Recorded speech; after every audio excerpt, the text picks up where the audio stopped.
logged in, started recording already.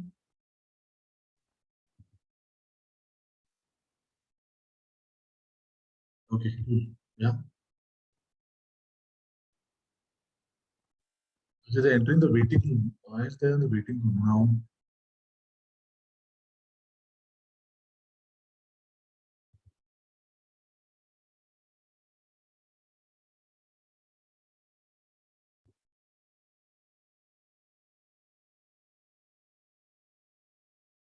The three people waiting already.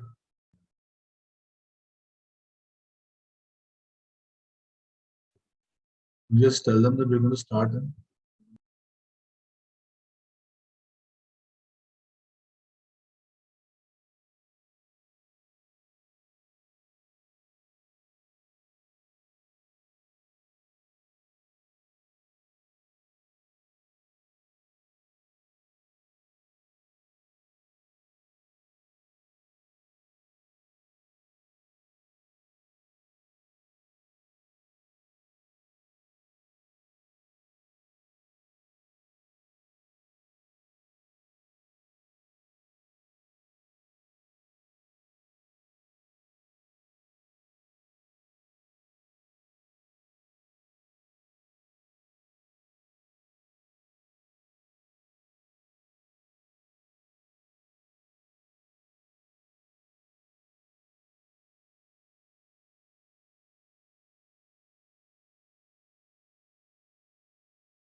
Hey, good evening, everybody.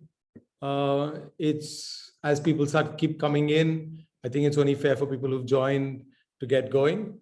I can see a lot of people from different parts of the country. So thank you for joining in. What better time to be discussing digital transformation than today?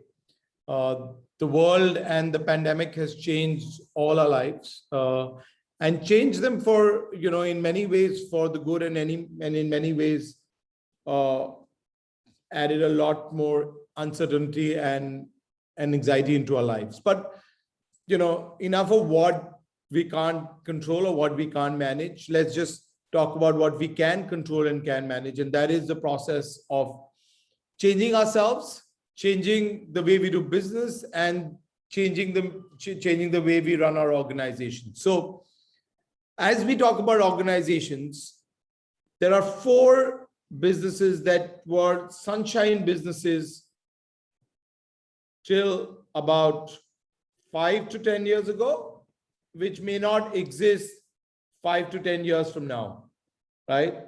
Happy to hear some answers. Put them in the chat and tell us which ones do you think they are? What 5 businesses or what 4 businesses will not exist in the manner that they do today or may not exist at all in the next 5 to 10 years?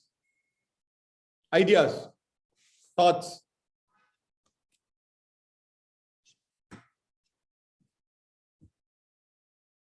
Anybody? Which 4 businesses do you think will not exist? Print, exciting. Yes, that is one of the answers. What else?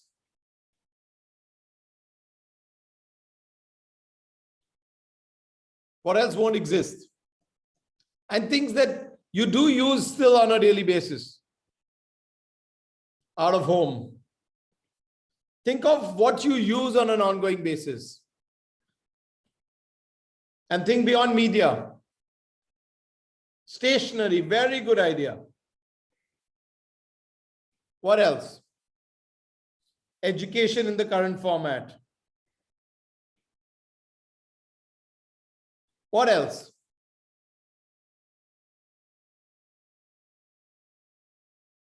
Healthcare in the current format. I'll give you some 4 different answers, right? The 4 businesses that were sunshine businesses till about, 5 to 10 years ago that will not and hopefully not exist in the same form is one is telemarketing, right? And all the craze of call centers will not exist. And why?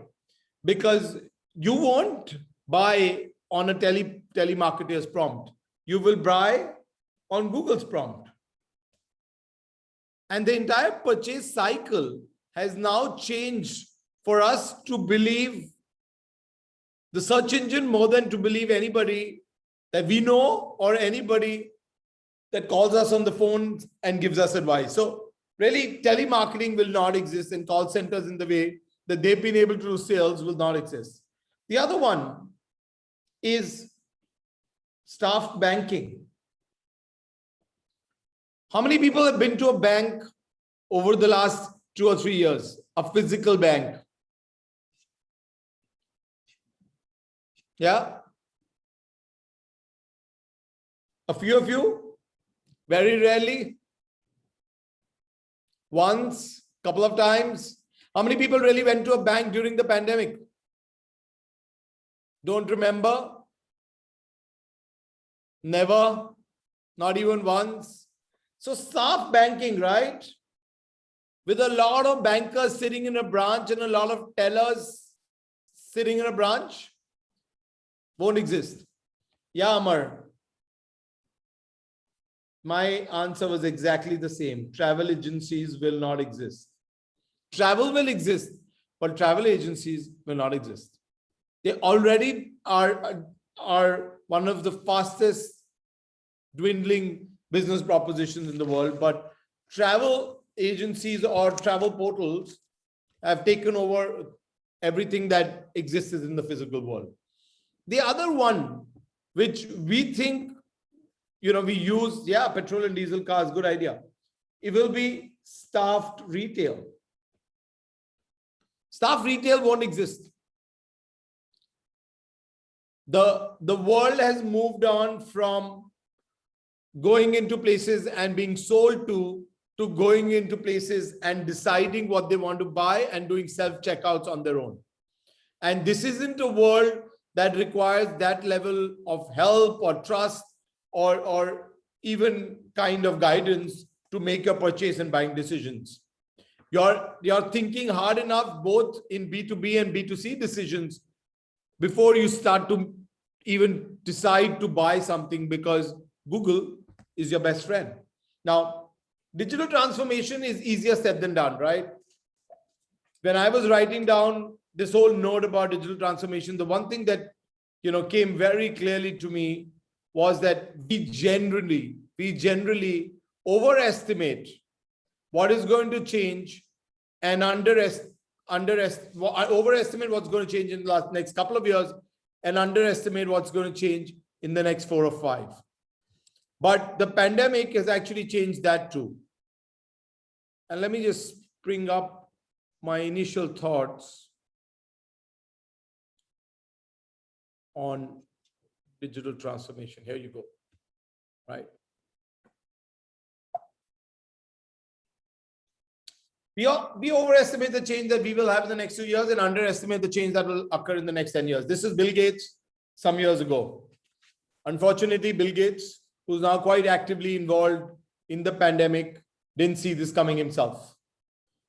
We've actually made the change in the last 2 years much more than what we were going to estimate in the next 10. And most industries that were predicted to go away or on the other side have transformed much faster in the last 2 years than they ever thought they were going to. But what are we going to talk about today? We're really going to talk about the process of digital transformation. What I really want you guys to think about and introspect is that how are you leading your lives within this entire transformational journey? How are you being able to contribute on an ongoing basis in your organizations and in your career through digital transformation? And what are the frameworks, very important, what are the frameworks that we can apply both in our organizations and in our specific area of work, as well as to our careers, to be able to be relevant over the next 5 to 10 years. This is a very telling slide. I shared this on LinkedIn and somebody shared this with me a few days ago. Now, what does this really say? Why is this such an important thing on digital transformation? What it really tells you is that digital transformation is not about traditional businesses. It's also about digital businesses. We went from mainframes to servers and servers to cloud and cloud to blockchain extremely quickly, right? What used to take 10 years is now taking 5 years. What it took 15 years in the beginning took 10, and what took 10 is now taking 5 and possibly, even faster than that.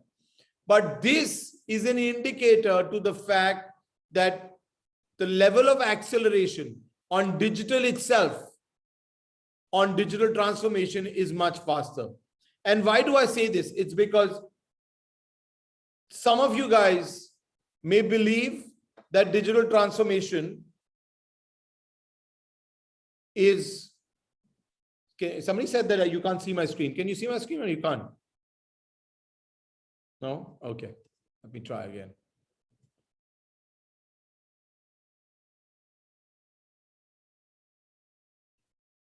Is it now visible? Ah. Okay, cool. Right. So you went from mainframe to client server in 10 years. You went from servers to cloud. Sorry, mainframe to client servers in 15 years. You went to servers to cloud in 10. And you've gone to blockchain in about 6 to 7 years. And blockchain is not going to be the end of it, right? The way NFTs are moving and the way trading is moving with crypto, this possibly will go much faster.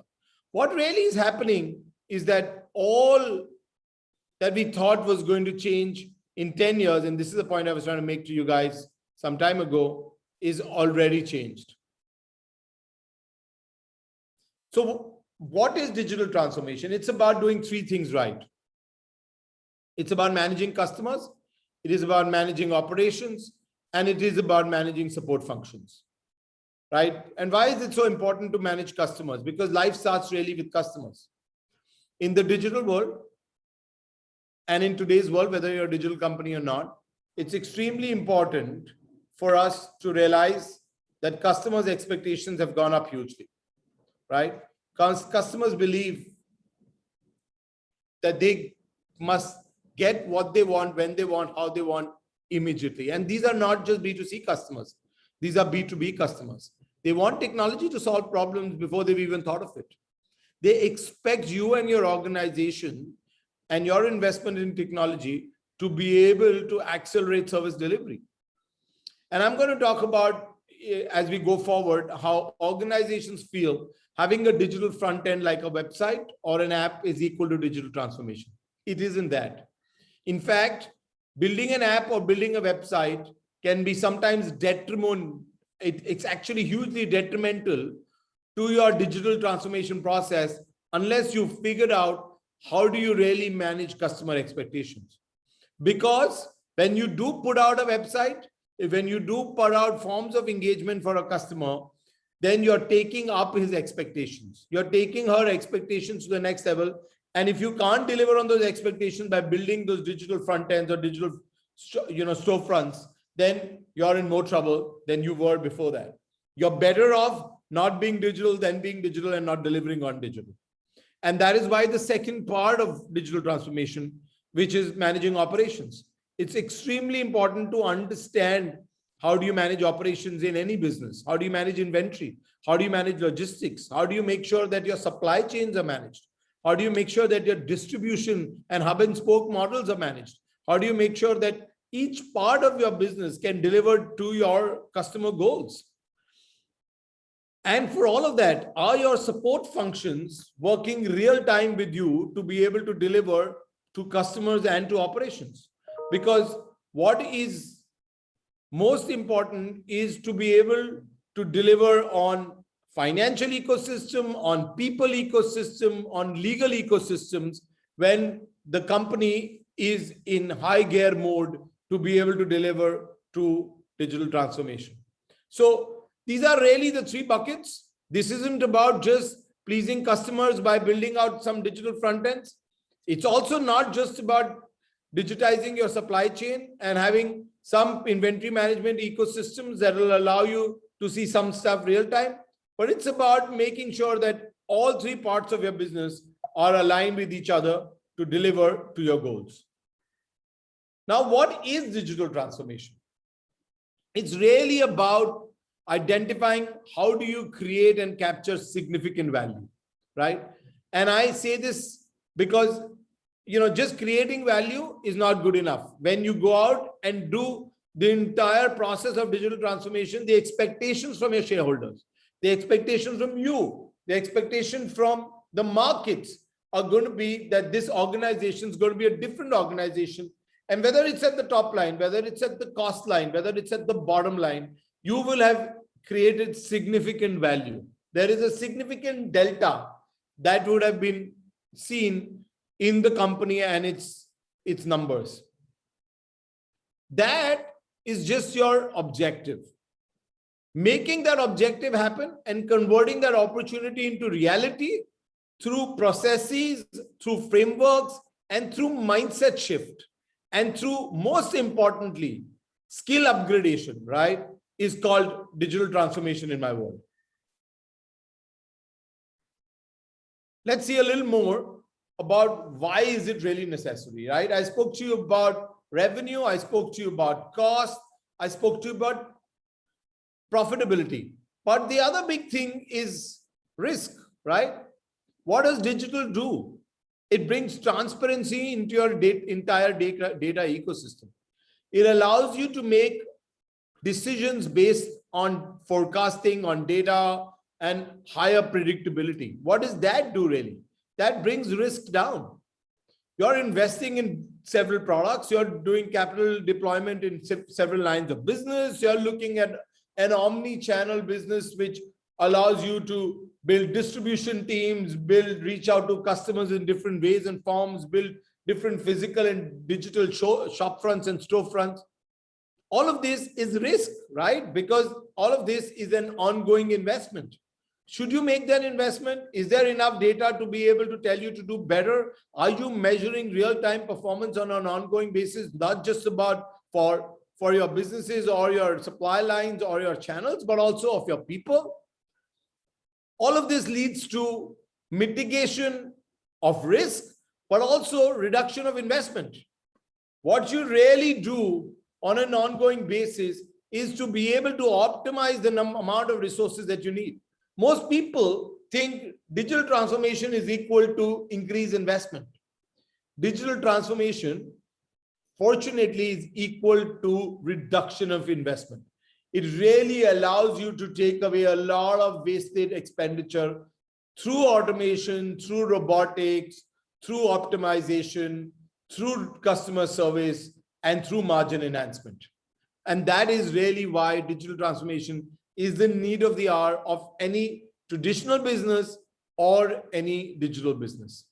What are the strategic motivations, right? Obviously, competitive response. Your whole world has changed and shifted over the last 2 years. Like somebody said, I'm in print, or somebody said print will go away, right? Your competitive response to what is happening to other digital streaming platforms, or what is happening to platforms that actually aggregate news content. You've got to respond to it proactively rather than reactively. You've got to disrupt your own industry, right? If you don't disrupt it, who will? Right? Look at video streaming. Globally, platforms or companies who disrupted their own businesses and believed in their future will have survived. And the ones which didn't aren't going to survive.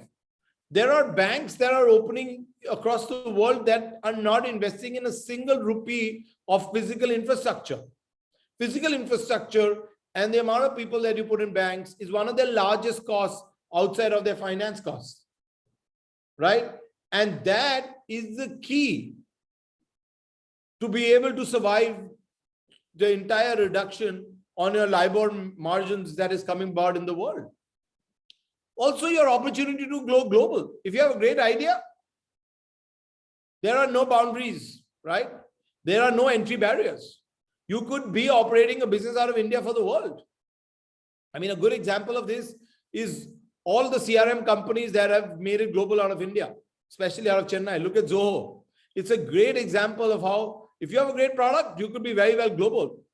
You look at automation anywhere. It's one of the best RPA companies in the world. And it originates out of Baroda, right? The world is your playing field if you've got a great product and you're digitally alive. And the last piece is about strengthening your strategic position, right? How do you make sure that you don't get redundant? How do you make sure that you're not that travel agency that was waiting for things to not change? How are you not that call center that hope that people will continue to transact on phone calls? Those are things that shouldn't happen to you or to your businesses, and especially should not happen to your career. A lot of people come to me, unfortunately, telling me that, that their jobs have gone redundant. And my answer to them is to be able to introspect on why they waited so long to be in a traditional job and then realize that they've gone redundant. You have the opportunity to trade, to be able to upgrade yourself today. But if you're like one of those travel agencies, which is almost like an ostrich and waits for the world not to change, then who's to blame? Are you in the top four industries that is going to go redundant? Or are you in the top 4 career roles that are going to go redundant? Either and or, the responsibility is really yours. So what is a digital transformation framework, right? Very simple. 2 key things. You either digitize or you digitalize, right?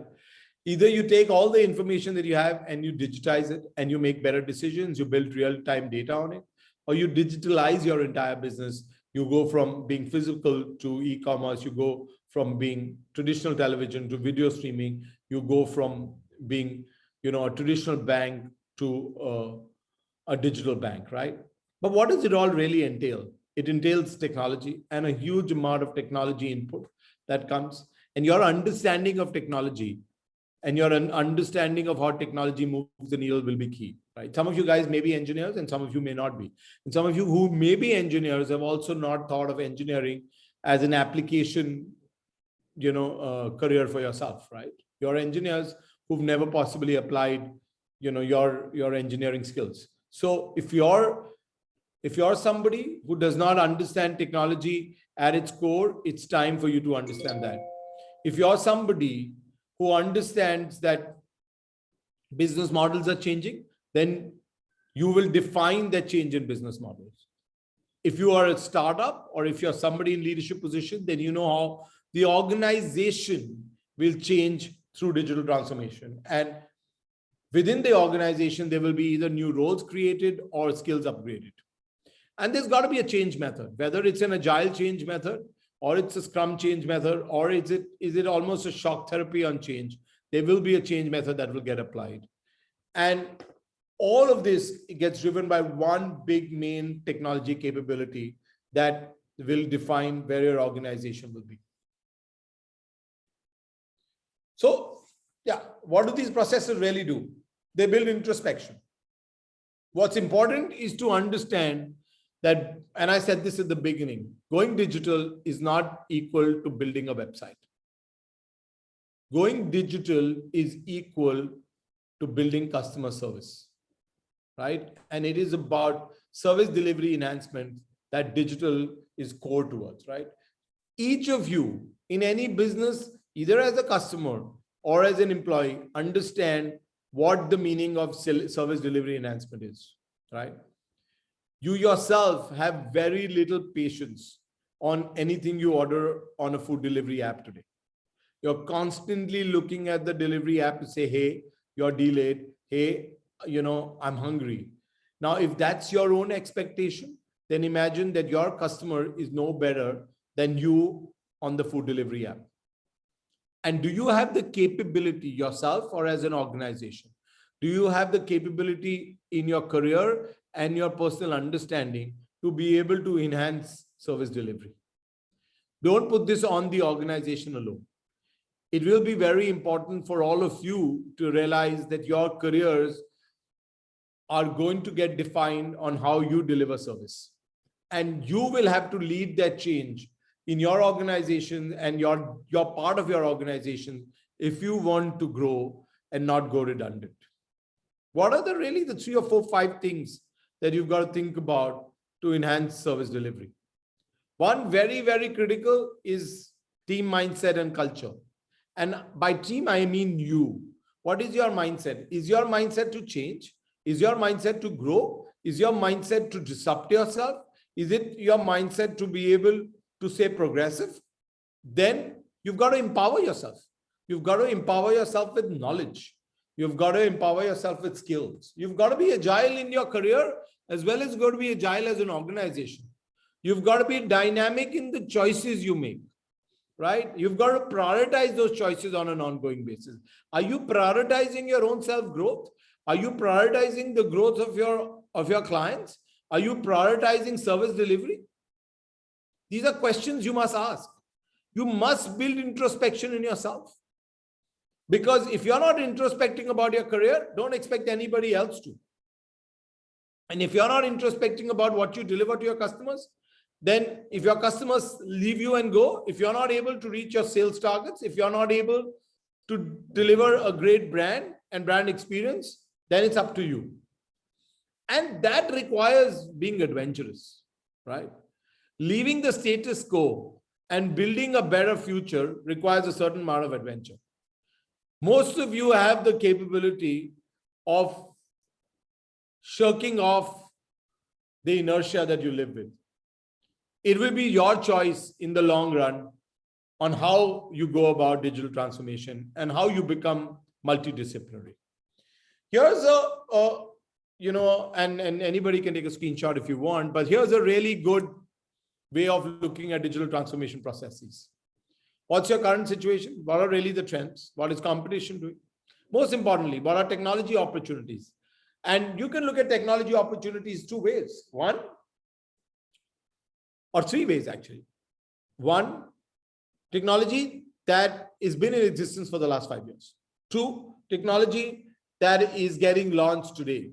And three, technology that is at the POC stage or at the development stage and will be launched, about 18 months from now. As you build businesses today, and I meet a lot of different businesses and different size and scale, some of them are doing one, which is that they're starting off from redundant technology. Some are adopting technology of today, and some are building technology of tomorrow because they know that building use cases for tomorrow is the only way that you can stay relevant. It's also important to understand who you're getting influenced by, right? A lot of people get influenced by Amazon. A lot of people get influenced by Future Group. And a lot of people get influenced by NFTs and trading on crypto. What do you think you're getting influenced by? What is your expected evolution?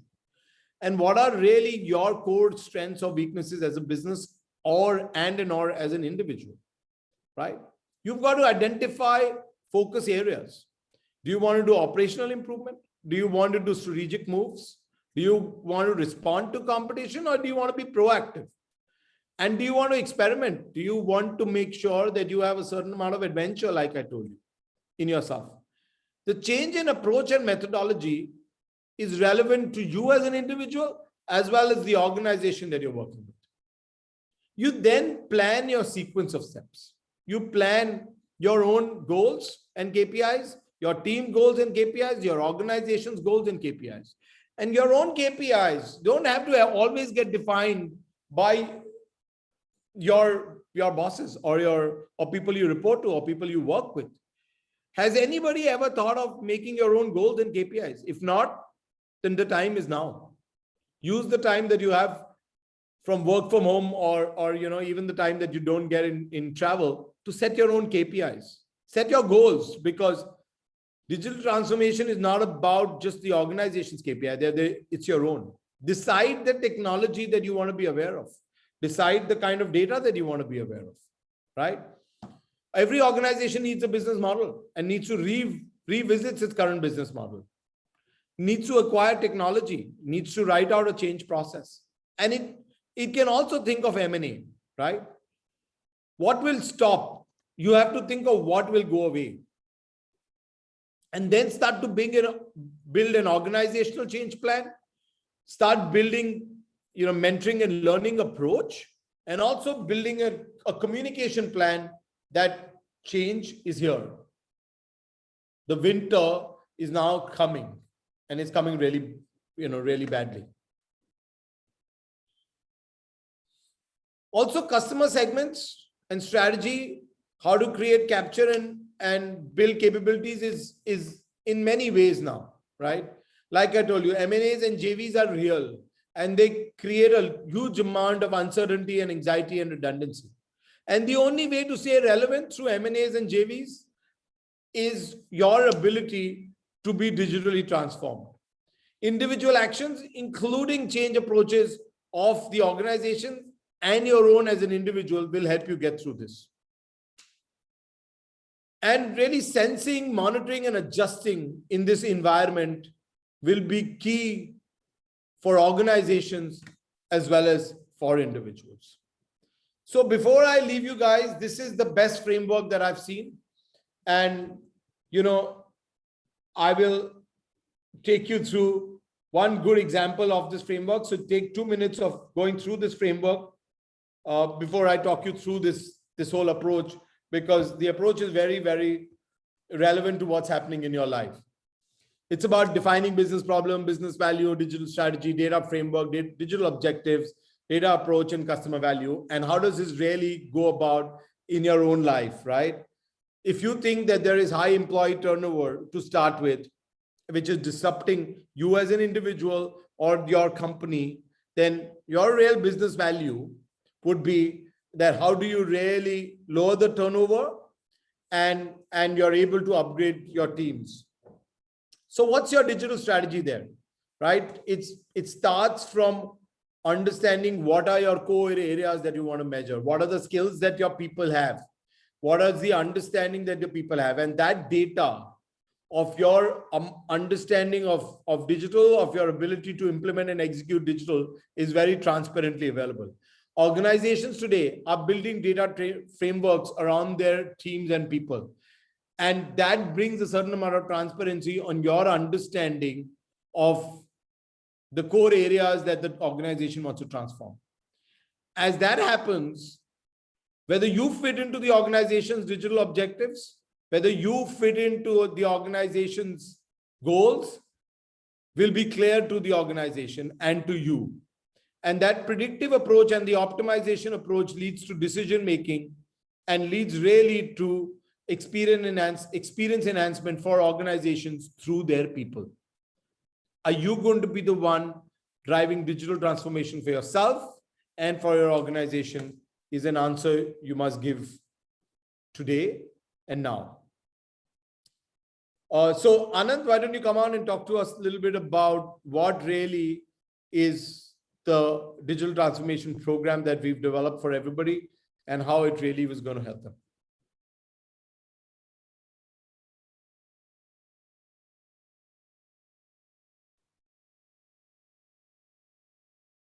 Anand?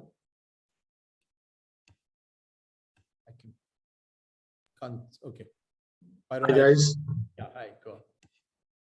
Hi everyone. Firstly, thank you for making it today evening. I hope that what you got was a quick flavor of digital transformation. Obviously, it's a much more intensive subject, and I think that's the reason why we actually worked with NICA to design this program.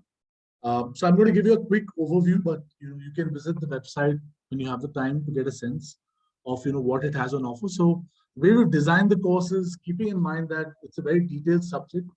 We want to focus on giving people a lot of hands-on experience and real-world application knowledge in this course. That's why the course is a fairly intensive course. It's 5 modules across about 45 weeks. Each module is about 8 to 9 weeks in terms of duration. And the 5 modules we're going to focus on is data, which covers data engineering. It covers data science and data analytics, and how data can be used both from a B2B and a B2C perspective. Digital content and digital marketing focuses firstly on digital storytelling. How do you create content and storytelling in a digital ecosystem? And digital marketing focuses a lot on not just platforms, but more importantly on growth hacking and how you can use experiments to continuously learn and improve your entire marketing program. In tech and automation, we're going to deep dive into the 7 key technologies which are currently disrupting the world. And I use the word currently because that's constantly changing. And another big area of focus, which is automation. Automation is not just about making simple manual processes automatic, but it's also about bringing more evolved automation into organizations, which helps improves not just the bottom line, but like Tarun said, creates significant value for organizations. The 4th module is on product strategy and customer engagement. Both really interesting and relevant areas, because today you're developing digital products and not physical products anymore. And a lot of time focus for most organizations is on acquiring customers, but the real value is in how do you engage and retain the customers you've already acquired. And that's where the CX part of that module is going to focus. And finally, really important is monetization. Is once you create digital assets, once you create a digital ecosystem, how are you going to monetize that in the real world? What's unique about this course is that 100% of subject matter is going to be taught by domain experts. So these are senior professionals who are working in this space and have actually worked on digital transformation projects or digital transformation areas in their subject matter. Why is this important to you, or why is this important to any student? Because what you need is not just a theoretical foundation, but you need practical real-world application. And that's how we really designed the course, to really focus on that, so that when you go back to your jobs and you go back to your organization or you're applying for a new job, your perspective of the subject matter is not just theoretical, but you have a really strong and robust understanding of what you can do with it in the context of a job or an organization. And to really supplement this, we are enriching the whole course by bringing global experts who will do specific webinars during the entire course. For example, we have the CEO of Optimove, and Optimove is one of the world's leading customer data platforms. So Pini Yakul, who's the CEO, will be doing a webinar on how do you select the right CDP for your organization. We have speakers like Gauri Gokhale. She is a leading IP expert from Nishit Desai and Company on IP, data, and data privacy. And she'll be doing a webinar on the legal aspects of how the content laws in this country are changing, given the government's recent change of how brands and companies can actually create content and what are the guidelines. And so on and so forth. So the idea of these webinars is to not move away from the subject entirely, but to give you a much larger worldview of the subject, because that's super critical when you're actually implementing something in the context of your organization. We have a huge emphasis. Yes, sorry. Go ahead. No, I just said that, the way we looked at this was really from boardroom to the classroom to the boardroom, right? You guys have an opportunity to meet people from the boardroom, right? Whether right from Hemant to Shivani, to Ramesh Bhaskar, to Viraj, and to many others. Your opportunity to interact and work with people from the boardroom into the classroom, and then for you guys to land up in the boardroom again is really what this course is about. And the way we were thinking about emerging technology was that, it was easy for us to be able to teach you stuff that was, like I said, was in bucket one, which was done already. It's also easy to talk about stuff that is going on today. But why we are getting in technology experts who are creating technology is because while you're going through this course, it's important for you to understand what the next frontier is.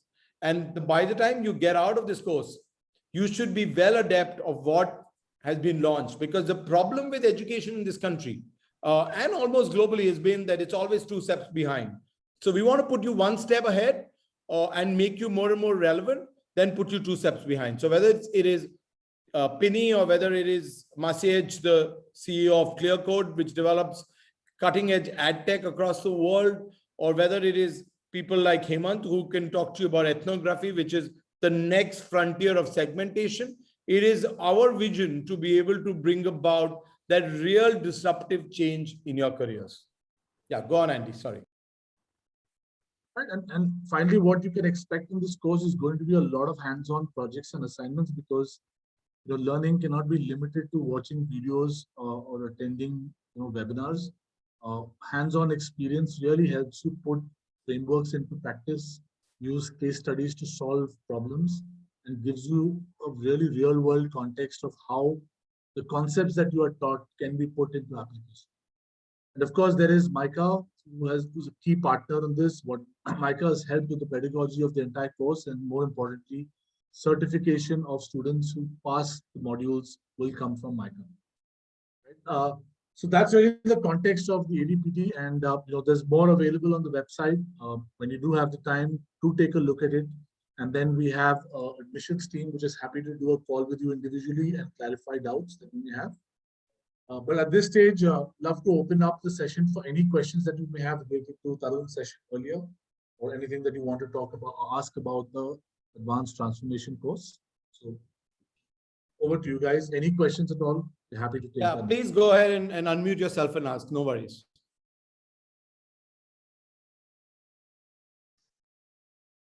Yeah. Can somebody help them unmute, Andy, or does it happen on its own? Okay. Okay. There are some questions.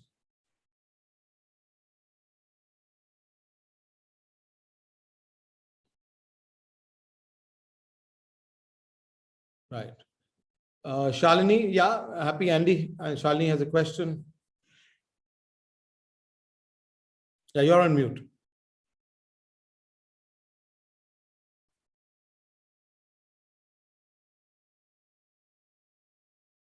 Okay, no worries. Shalini, the charges can be done in 2-3 ways. One is you can do this with by modules. What we built in is that modules can be done individually over the next 18 months, or you can do this at one go. It'll always be easier to do this at one go because you'll stay with the cohort from the start to the finish.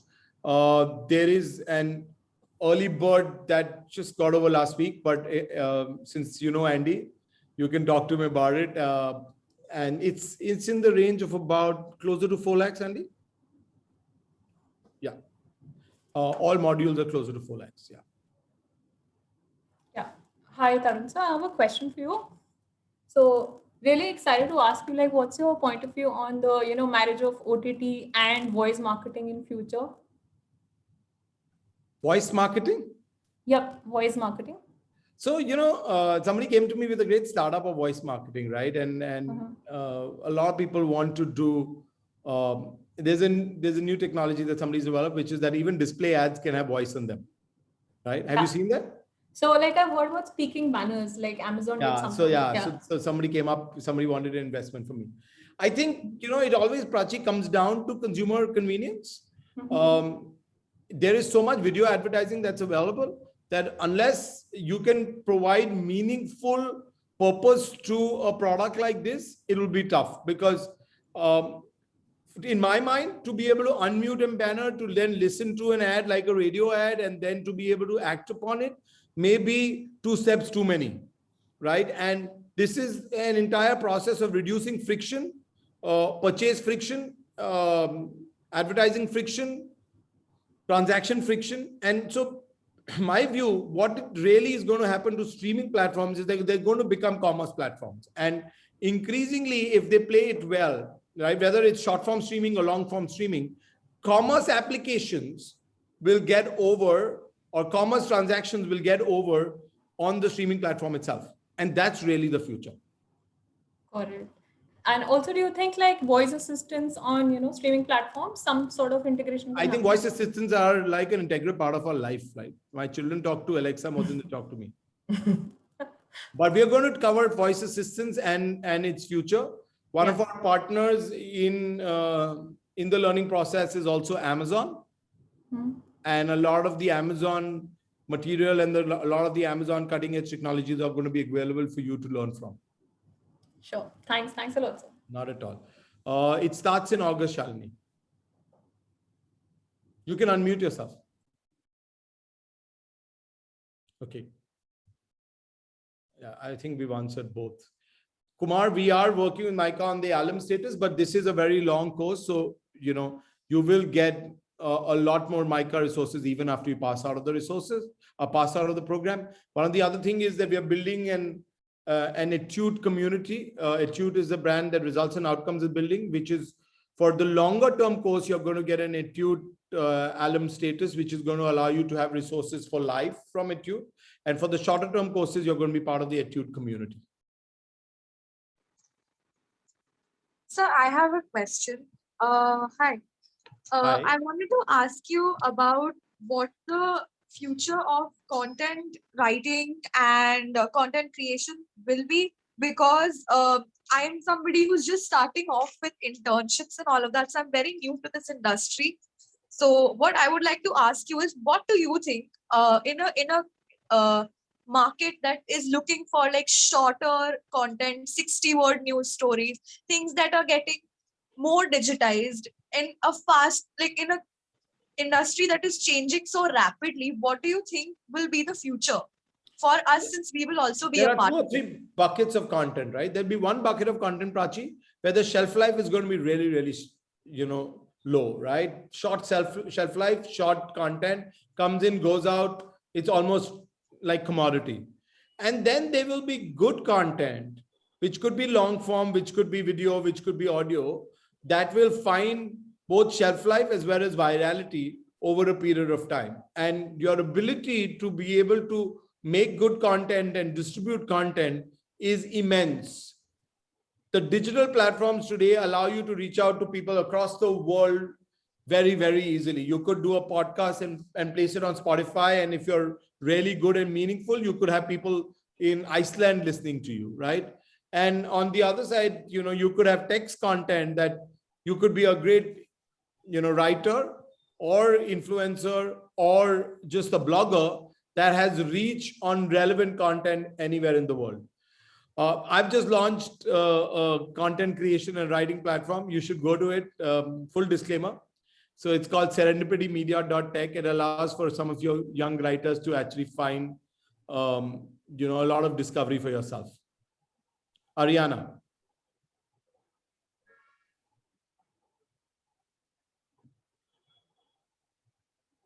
I can't hear you, Ariana. Okay.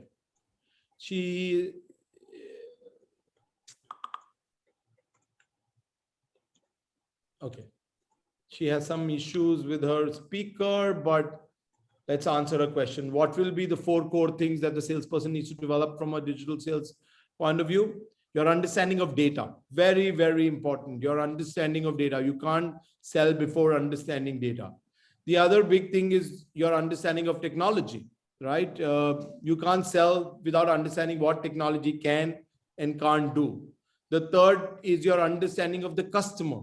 What does the customer need in this digital evolving world, right? What are the customers need? Does he want transactions? Does she want installs? Does she want you to be able to build brand? Do you want to be able to build credibility?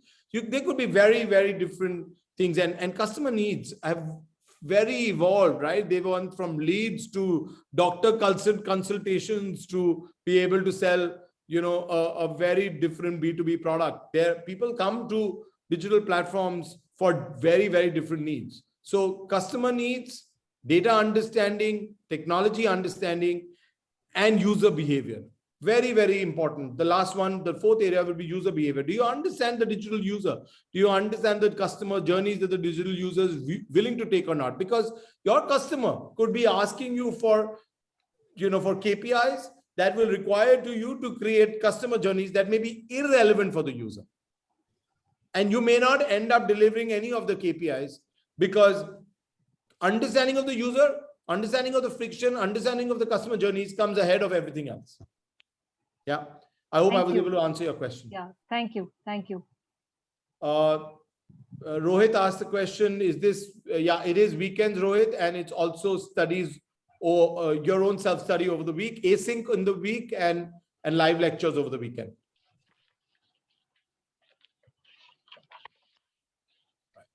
Anybody else? Any questions?